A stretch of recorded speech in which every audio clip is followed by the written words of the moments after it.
Olá pessoal, tudo bem? Aqui é José Filho quem fala. É o pessoal chegando aí. Olá pessoal, tudo bem? Aqui é José Filho quem fala. Bem gente, nesse vídeo eu tenho algo muito importante para falar para você a respeito das notícias, né? A gente está em isolamento social, nós estamos em período de isolamento social, distanciamento social, né? Assim que o pessoal está falando. E nós temos que nos manter informados. Mas hoje eu vou falar algo diferente a respeito das notícias que você precisa saber, tá? Na verdade, você precisa saber como ouvir as notícias, como receber as notícias e como perceber as notícias que você está ouvindo, tá bom? Então, vamos lá. Bem, gente, quando você ouve, assiste ou recebe uma notícia que está sendo veiculada ou no rádio, ou na TV, ou na internet, você não é apenas um mero ouvinte da notícia que você está recebendo. Na verdade, você é um observador da realidade que está sendo noticiada, tá bom? E como observador da realidade que você está ouvindo, recebendo ou assistindo, você tem o poder de mudar a realidade que você está observando. E aí você vai perguntar: José Filho, eu mudar a realidade que eu estou assistindo? Por acaso eu tenho poder para mudar a situação do mundo, essa pandemia? Eu vou dizer para você que tem sim. Você tem o poder de mudar a realidade na qual você está ouvindo, assistindo e recebendo. Eu, você, todas as pessoas, tá? Preste atenção no que eu vou falar aqui agora para você. Preste atenção. Eu vou ler aqui agora para você uma coisa muito importante a respeito disso que eu acabei de falar. Presta bem atenção. Bom, eu estou aqui segurando o livro O Efeito Isaías, de Greg Braden, tá? Decodificando a ciência perdida da prece e da profecia. No dia 13 de novembro de 1998, terça-feira, uma oração em massa foi feita em escala mundial como uma opção pela paz durante uma época de tensão política generalizada em muitas partes do globo. Nesse dia, inclusive, expirou o limite de tempo imposto ao Iraque para cumprir as exigências das Nações Unidas e submeter-se à inspeção de armas. Depois de meses seguidos de negociações mal sucedidas para possibilitar seu acesso a áreas estratégicas desse país, as nações do Ocidente deixaram claro que se o Iraque não cumprisse as exigências, o resultado seria uma maciça e extensa campanha de bombardeamento planejada para destruir os supostos esconderijos desses armamentos. Uma campanha como essa certamente causaria uma grande perda de civis e militares. Então, gente, o que estava acontecendo ali nessa leitura? As Nações Unidas queriam entrar no Iraque para verificar se tinha arma lá. O Iraque disse não. Então, as Nações Unidas deram um ultimato: se não deixar entrar, vai ter bombardeio. Foi isso, em outras palavras, o que aconteceu, tá bom? Agora preste atenção numa situação que aconteceu paralelamente a isso. Ligados por meio de uma comunidade global, a internet, vários milhares de pessoas optaram pela paz por meio de uma prece coletiva, cuidadosamente sincronizada com momentos precisos durante a noite. Durante o período de prece, ocorreu um evento que muitos consideraram um milagre. E que evento foi esse? Depois de 30 minutos de ataque aéreo, o presidente dos Estados Unidos, ao receber uma carta dos oficiais iraquianos afirmando que eles iriam cooperar a partir de então com a inspeção de arma, deu uma ordem extraordinária às forças norte-americanas para que abortassem a missão. Bem, então resumindo a situação, existia um conflito internacional, tá? As Nações Unidas deram um ultimato ao Iraque para verificar se havia armas no país. O Iraque disse que não. Então, houve um consenso entre as nações para que, se o Iraque não deixasse haver a inspeção, então haveria bombardeio. Paralelamente a esse ocorrido, pessoas ao redor do mundo inteiro começaram a orar para que esse conflito, parasse. E o que foi que aconteceu? Quando os bombardeios começaram, aconteceu um milagre. o Iraque permitiu que a inspeção fosse realizada e o presidente dos Estados Unidos deu a ordem para abortar a missão. As pessoas incrédulas, as pessoas que são meio céticas com relação a isso, obviamente não consideraram isso como um milagre. Mas contra fatos não há argumentos. Houve uma mobilização mundial, para que a paz acontecesse naquele momento. E foi exatamente o que aconteceu. Presta sua atenção nessa próxima leitura que eu vou fazer agora. A capacidade que temos de mudar o foco da nossa atenção e não de criar ou impor mudanças ao mundo, talvez seja a antiga chave a que se referiram os grandes mestres da mudança passiva ao longo da história, como por exemplo, Buda, Gandhi, Jesus Cristo e aquelas pessoas que participaram da oração coletiva em novembro de 1998. Então essas pessoas constataram os efeitos dessa mudança. A física quântica acredita que ao redirecionarmos o nosso foco, onde pomos nossa atenção, trazemos um novo curso de eventos para esse foco, ao mesmo tempo que abandonamos um curso existente de eventos que pode não mais nos servir. Então, gente, a física quântica, ela comprovou em experiências de laboratório que as partículas subatômicas, eles fizeram experiências com os fótons, os elétrons e os quarks, elas têm a capacidade de mudar a forma conforme a observação de quem está realizando uma experiência. Isso foi comprovado em experiência de laboratório. Então, nessa experiência, quando os cientistas eles iam fazer as medições, dos fótons ou elétrons ou quarks, eles passavam esses fótons por uma dupla fenda. Foi chamada a experiência da dupla fenda. Então, quando eles iam medir as partículas subatômicas, os elementos subatômicos, observando para ver se eles passavam na forma de ondas, de possibilidades, eles passavam como onda. Ou então, quando eles iam medir os átomos, ou melhor, as partículas subatômicas, para verificar se elas passavam como partículas, elas passavam como partículas. O que ficou observado isso na interpretação de Copenhague em 1927, quem estava à frente disso aí era Niels Bohr, foi que o observador ele tem o poder de modificar a estrutura das partículas que estão sendo observadas. O que foi constatado pelos cientistas é que os elementos subatômicos eles são dualísticos, tá bom? E também outra coisa que você precisa entender, tudo que constitui a realidade na qual nós estamos inseridos é constituído por elementos subatômicos, esses elementos dualísticos.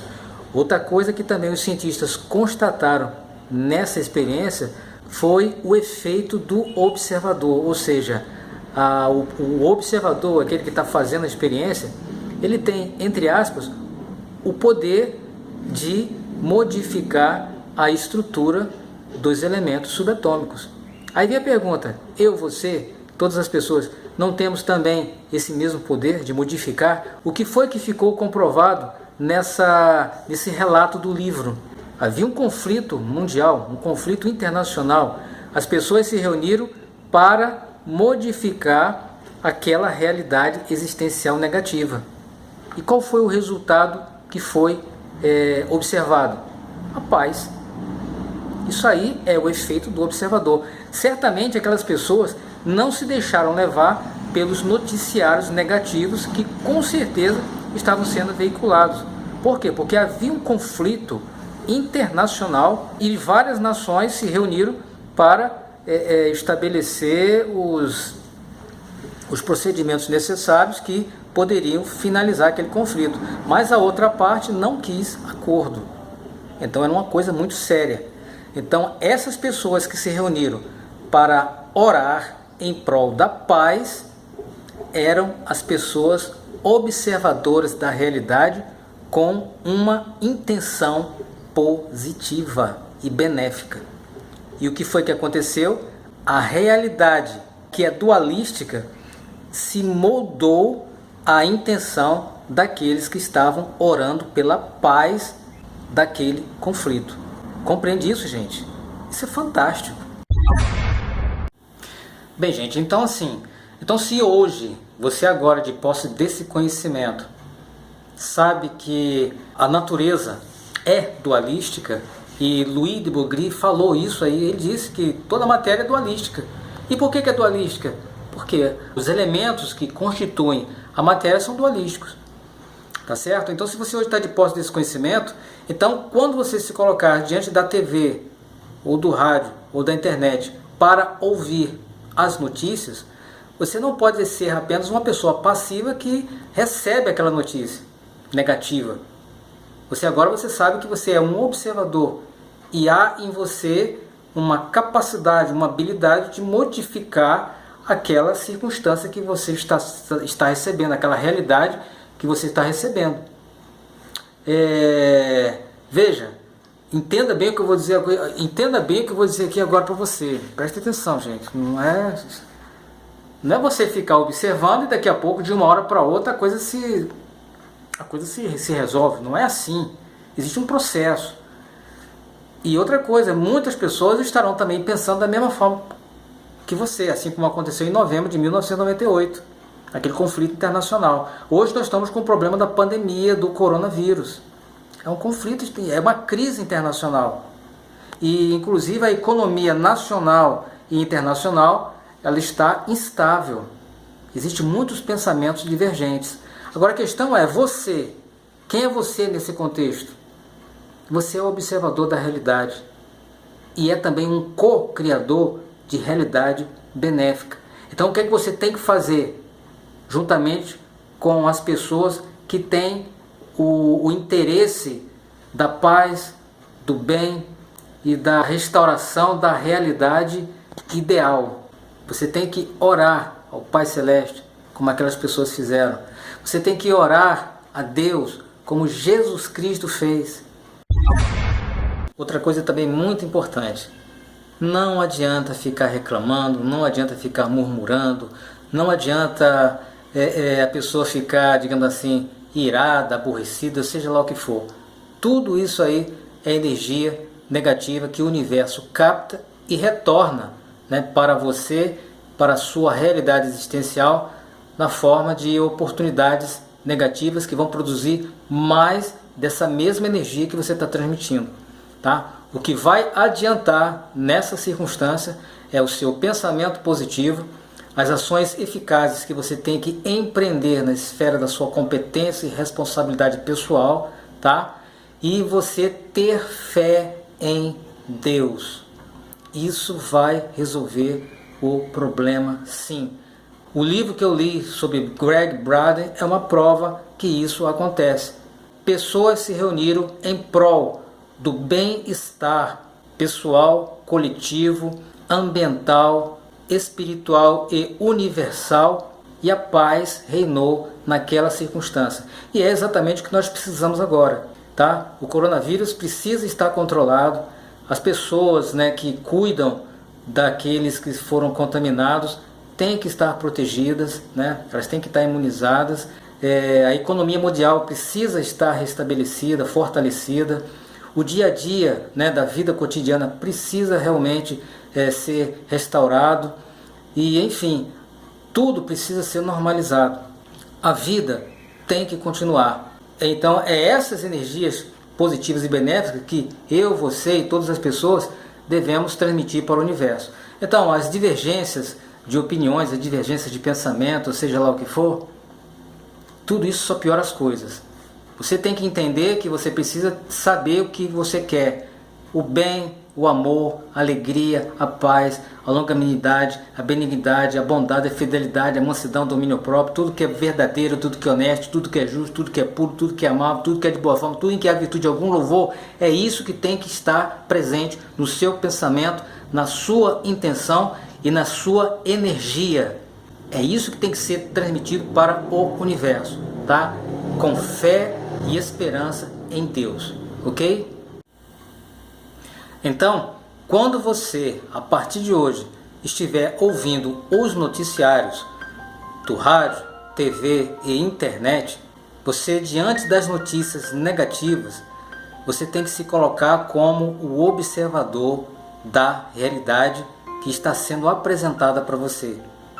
E você tem que decidir que tipo de realidade você quer para aquela realidade que está sendo observada. Quando você faz isso, você está simplesmente transmitindo energia para o universo. A ação eficaz, concreta, que você vai empreender será orar a Deus com fé nele. Da mesma forma como aquelas pessoas, naquele conflito internacional que eu li, fizeram. Você vai fazer isso da mesma forma como Jesus Cristo fez há tempos atrás, tá? Tudo é possível àquele que crê. Tá certo, gente? Então lembre-se, você é um observador da realidade. A realidade é dualística. Isso foi comprovado cientificamente. Experiências científicas comprovam. E a história comprova que você pode sim modificar a realidade que está ao seu redor. Esse problema do coronavírus, essa situação todinha, é semelhante àquele conflito internacional que está registrado no livro de Greg Braden. Greg Braden, ele é um autor best-seller que foi mencionado no New York Times. Tá? Ele é um pesquisador. E existem outras pessoas também, especialistas no assunto, que dão testemunho a respeito disso que eu estou falando aqui. Tá certo? Então, a partir de hoje, se posicione de uma forma positiva, benéfica, para essa situação na qual nós estamos passando. Tá? Esse vídeo aqui é para ajudar você nessa fase de isolamento social, para que você possa pensar positivo, tá? Empreender ações eficazes, orar a Deus com fé, fazer a sua parte, realizar suas tarefas diárias com muita tranquilidade, porque essa situação vai passar sim, tá? A gente vai sobreviver, a gente vai vencer essa situação e Deus está no comando da situação, tá bom? Então, esse é o vídeo.